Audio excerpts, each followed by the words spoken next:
Hi, and welcome to Lesson 1 of the Breakthrough Method. So, in this program, you will learn how to stabilize your hormones, improve your fertility, and lose weight. I'm so glad that you're here. I'm so glad you've made this investment in yourself and in your health to, get to the place you want to be. I know a lot of you have told me many times that you don't feel like yourself. So, this is the place for you to be, for you to go through that breakthrough and get to the other side where you feel like you want to feel once again. My name is Monica, and I am a registered dietitian and a women's health expert, and I will be your coach throughout this time together. I'm interested in women's health because I'm a woman. I'd be a darn fool not to be on my own side. This is a quote by Maya Angelou, and it's one of my favorite quotes, especially when it comes to women's health, and it just portrays how I feel about women's health and why I find it so fascinating, so interesting, and why I love helping other women feel their best and why I'm interested in helping other women to begin with. So, welcome to the Breakthrough Method. We are going to start with laying a really strong foundation. Today, we will talk about the basics so that you can understand where your symptoms are coming from and better understand your body.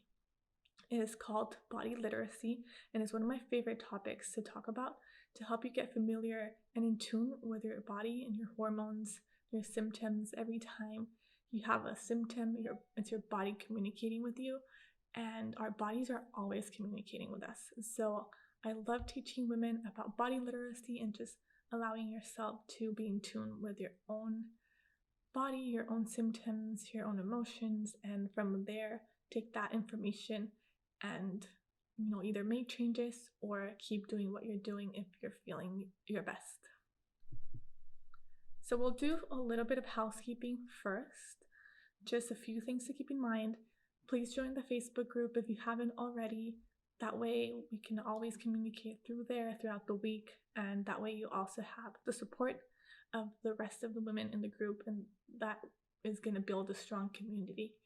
Also, remember we'll have our weekly calls, and those will be once a week for 45 minutes, and these calls will be particularly just for Q&A. So if you have any questions, make sure that you write them down and we'll talk about them at that call. I will send you the Zoom link for that call, so don't worry about it right now. We'll always have it also posted on the Facebook community. And yeah, ask your questions there, or if you want to wait till our call, you can do that too. Make sure you download the Practice Better app. That way we can communicate more personally and during the week too. If you have any concerns or having any other symptoms, I'm always here for you. So make sure you download that app where we will communicate. And finally, make sure you download the Eat Love Pro app, because that's where your meal plans are going to be. And I know you're all excited to have a meal plan that's customized for you and that will help you with your symptoms. So make sure you've done that. If you haven't already, go ahead and do that now. That's it. Get excited and remember why you started. Also, this is going to be value packed. So each week is going to be really important, really packed with information that will help, propel you to where you want to go. So make sure you turn off your phone, get away from all distractions, make sure you have this time for you. This is not going to take very long. It's only, once a week that you have to do this. So make sure you're prioritizing yourself. And I know you've made this investment because you want to see progress and change and you value your health. So turn off all distractions for now. Okay, so back to body literacy. Body literacy is self-knowledge gained by observing, learning, and understanding signs of fertility, health, and wellness. So a lot of the time we have our body communicating with us and we don't really pay attention to those smaller signs until they become big signs. So as I mentioned earlier, our bodies are always communicating. Make sure you're paying attention to those little signs, like if you have a headache or if you're feeling moody, like that's all your body telling you, giving you signs about what's going on. So the more we learn to listen to our bodies, the more we become in tune with it, and the more we can help support our bodies so that we can feel better, or as I mentioned earlier, if you're feeling well, like paying attention to what you're doing that's helping you feel that way. So what will you learn? This week we will learn the basics of PCOS and its different types, what causes many of your symptoms, how nutrition, exercise, sleep, and stress management alone help treat PCOS without any medication. And this is one of my favorite things. One of the reasons why the breakthrough method is so effective is because it teaches you diet and lifestyle changes that you can implement starting today, and that way you won't depend on medication for the rest of your life, which is one of my favorite things. I truly believe on personalized medicine, and a lot of the time with medication, we're just patching symptoms and not really getting to the root. So I'm really interested in getting to the root cause of your symptoms, so that way you don't have to suffer with them for the rest of your life and have to depend on medication for them. So what is PCOS? PCOS stands for polycystic ovarian syndrome.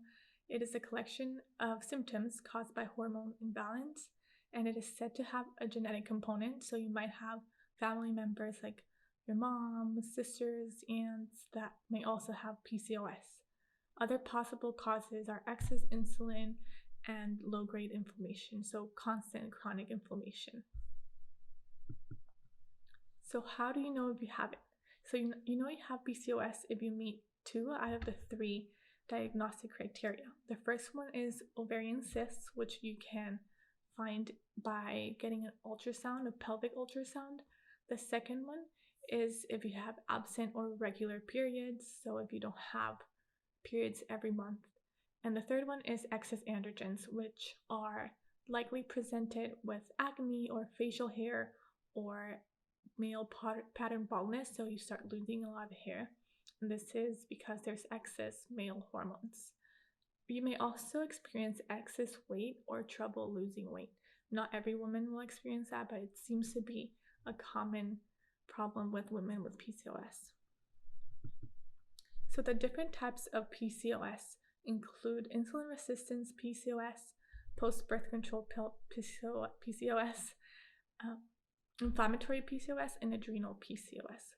The most common one is insulin resistance PCOS. So we'll talk about all of them, and that way you can figure out and really narrow down which one you are, and that way you know exactly what you need to be doing from then on. So insulin resistance PCOS, as I mentioned, was the most common type. It's caused by smoking, sugar, pollution, and trans fats.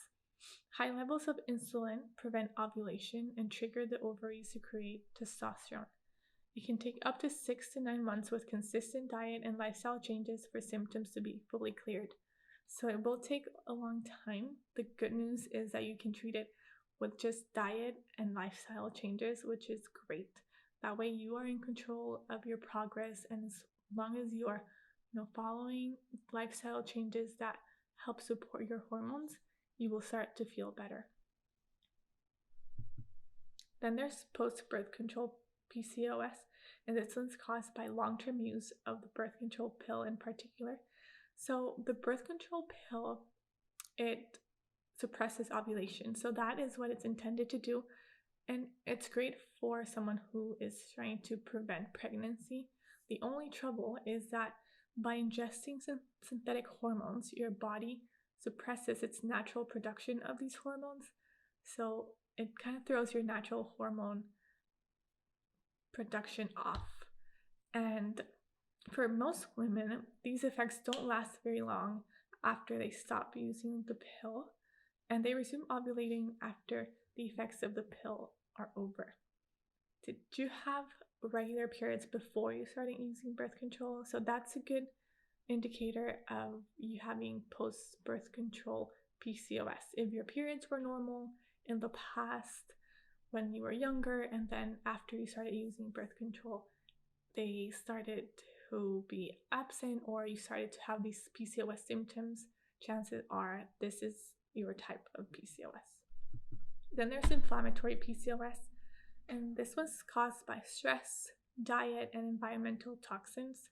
So ovulation is prevented when there's a lot of inflammation in our body, and that leads to hormone imbalance and androgen production. Androgens as you may remember, are just the ones that we consider more like male type hormones like testosterone. Inflammation may be caused by stress, environmental toxins, and inflammatory diet, so most likely gluten and dairy. Environmental toxins can be anything from like pollution to products that you use, like laundry, makeup, and some of these products that can be hormone disruptors that are more like in the environment or that are things that you put on your body. So I would recommend checking those and maybe consider going into more natural like detergents and laundry and dish soap and all those things that may be causing some of your symptoms as well. And then there's adrenal PCOS, and this one's mostly driven by stress. So, as you may remember, stress causes your adrenals to produce more cortisol, and also it causes your adrenals to produce more of this other hormone called DHEA that is one of the hormones that produces testosterone. So excess production of testosterone plus excess production of cortisol just cause a whole lot of trouble in your hormone balance. And this is what is driving a lot of your symptoms. Your adrenals just pump out more of these hormones because you're under a lot of stress, and it's your body's way of telling you that something's going on. Like I mentioned earlier, this is, your body is communicating with you, and it's what we call body literacy, to just really paying attention to why you're feeling the way you're feeling. So your symptoms are related to an imbalance of one of these hormones. It's either one or more. So it's either insulin, estrogen, testosterone, progesterone, or cortisol. So one or more of these hormones are off balance, and they cause these other hormones to either upregulate or downregulate, and that's why you're experiencing your symptoms. So we have hyperinsulinemia, which is excess insulin, and it's usually paired with hyperglycemia. Then we have estrogen dominance, where estrogen is higher in comparison with the rest of your hormones, so estrogen is dominating the scene. Then we have elevated testosterone, mostly caused by excess like stress and adrenal production of testosterone. And then we have cortisol, which could be high or low depending on how your body is responding to the stress. And then progesterone is typically low. So a lot of the time with women with PCOS, and this might be you, there is estrogen is high and low progesterone is low. So that difference of like high estrogen with low progesterone really causes trouble, and it's what creates this estrogen dominance, and also what a lot of the time creates issues with fertility and fertility struggles, because we need a healthy amount of progesterone in order to ovulate, and we need ovulation for conception. So as I mentioned earlier, we're going to lay down a strong foundation, and to do that we need to really cover the basics. And the basics are what's going to help you improve your symptoms and start to see progress and feel better. So the foundation and basics for us will be nutrition, exercise and movement, sleep, and stress management. So we'll start with nutrition. Our goal with diet is to nourish your body while reducing inflammation. That's all that this diet plan that I'll create for you will be based on. If you believe you might be intolerant to gluten or dairy, we'll cut these foods out for 6 weeks. So no dairy, nor gluten, and low in sugar. So that way we know if you're affected by any of these foods. And that way, 6 weeks from now, you're confident that the foods that you're eating are not causing your symptoms. Or if they are, that way you know what to avoid. And if you have just like mild intolerance, that you can eat them once in a while, but that way you're in control. How to do this elimination will be in a separate video, so make sure you look out for that. It'll be either at the bottom of this presentation and also on our Facebook community. So make sure you check that out. If you have any more questions about it, make sure you let me know and I will be sure to help you. You might notice that you have no intolerance or no adverse reaction or no change to cutting any of these foods out, but you might also notice that you do, and that a lot of your symptoms improve or go away by making these changes. So that's why it's important that we do this together, and that way we can find out for sure if this is a problem for you, and if it's not, congratulations, you can keep eating these foods. We'll just find out what exactly is causing some of your symptoms. This does not mean you will have to eat this way permanently. This is an elimination diet and a way for us to find out if you're sensitive to gluten or dairy. So now I want to talk about coffee and caffeine. So if you're having excess stress, maybe you are experiencing elevated cortisol and more inflammation. So caffeine is a driver of high cortisol, so I would recommend cutting back or cutting down on caffeine. A good place to start is to make this hormone-friendly coffee recipe where you use low-carb coffee, 3 tablespoons of cream, a pinch of salt, and a scoop of collagen. Also, make sure you're always eating when you drink coffee because that will help keep your hormone balance even better. You can also try just drinking herbal teas or decaf teas if you're feeling up to the challenge. I think this will help you even further, so I would recommend doing that as well. Okay, now we're gonna just do an overview of exercise. This is a topic we will cover more in depth next week. So right now, I just want you to know the 2 main exercise and movements that I recommend for women with PCOS that are the most helpful and the most supportive of your hormones. One of them is low impact exercise, especially walking. Then also yoga or dance or stretching are also beneficial. Then there's resistance training, also known as strength training or weight bearing exercise. And this is something that I recommend you start doing just with body weight, and to do it a couple times a week to begin.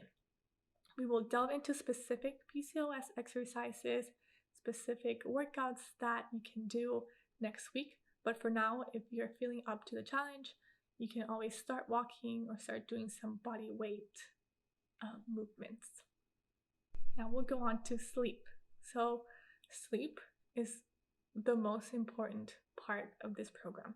So exercise and diet can be in sync and you can be at the top of your game for that. But if your sleep is really bad, your hormones will still suffer. So I want you to focus on sleep. In the pyramid of importance, sleep is the foundation. Sleep helps reduce cortisol. By just sleeping, your cortisol levels will be better. It also increases a hormone called human growth hormone, which helps build muscle.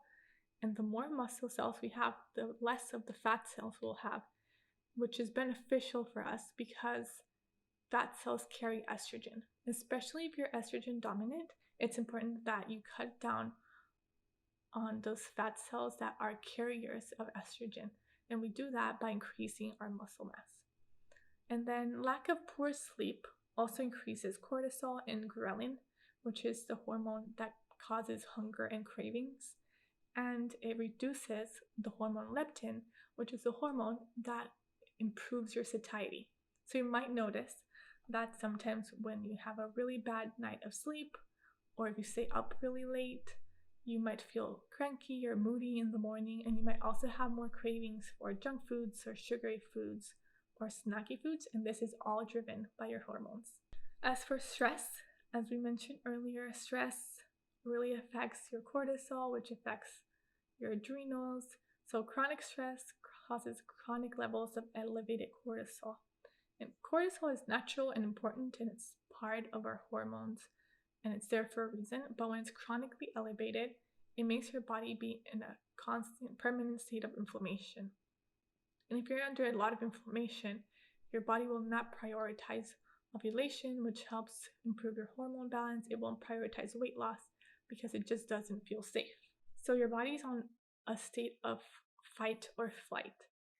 If your body is under stress and inflammation, it feels in danger, and it will not prioritize losing weight, and it will likely hold on to that weight because it feels like something's going on. It's your body's way of communicating that something is off by giving you that sign and that symptom of excess weight, or having a really hard time losing weight. It's because there's something else that needs to be addressed first. Again, the goal for this next 8 weeks and for the rest of your life is to reduce inflammation, keep your blood sugar stable, and to optimize your hormones. So everything we'll do in this program will be geared to these 3 goals. So I also wanted to touch a little bit on mindset because that is a big part of your success with this program. Remember, it will take time. I often get asked, how long will it take for me and my symptoms to improve? It will take at least 4 weeks for inflammation to start reducing and for you to start experiencing symptom relief. It can take up to 6 to 9 months to reverse these imbalances. So that's why it's really important that you follow the diet closely, start taking your supplements, and incorporating physical activity. So I really want you to feel confident and comfortable with being consistent with this basic foundation so that after these 8 weeks, you're able to continue doing this on your own and for months to come so that you continue to see symptom improvement and continue to feel your best. Another thing that I added to this program for this 2.0 iteration is to journal your goals and your why. This was suggested by many of my past clients. So before you do anything else, get your journal and write down your why. Why is this important for you? Why do you want to lose weight or balance your hormones? You likely have struggled with this for a long time and you're finally here. Now, put that on paper. That way you can continue to stay motivated and continue to focus on why you've started. Then write down 3 clear goals you want to achieve over the next 8 weeks. This can be weight loss, ovulation, periods that are consistent, just feeling more energy. It can be improving your acne or having improvement on facial hair. So it can be whatever your goal that you want to achieve over the next 8 weeks. So write down 3 clear goals that we can measure and keep track of for the next 8 weeks. So this is your homework for the next week before our next call. And for now, you have to clean out your pantry of dairy, gluten, and sugar, and then follow your meal plan. Your meal plan has been created so that there are no recipes that include gluten or dairy, so that you are the most successful and you don't have to worry about it. Then journal your why and your goals. If you haven't taken the Dutch test or sent it in, make sure you do that as soon as possible. Most of you will have done that already if you're here. And then make sure you're on the Facebook group, download the Practice Better app, and download the eLove Pro app so that you have everything you need to be successful. Ask your questions and share your success. Don't be afraid to ask questions on the group, and if you want to ask them on our call, make sure you write them down. Also, if you're not sharing your success, you're either not owning up to them or you're not following the program. So if you are being successful, I want you to share it, and I want you to be confident in your success, and so other women can also be motivated by you.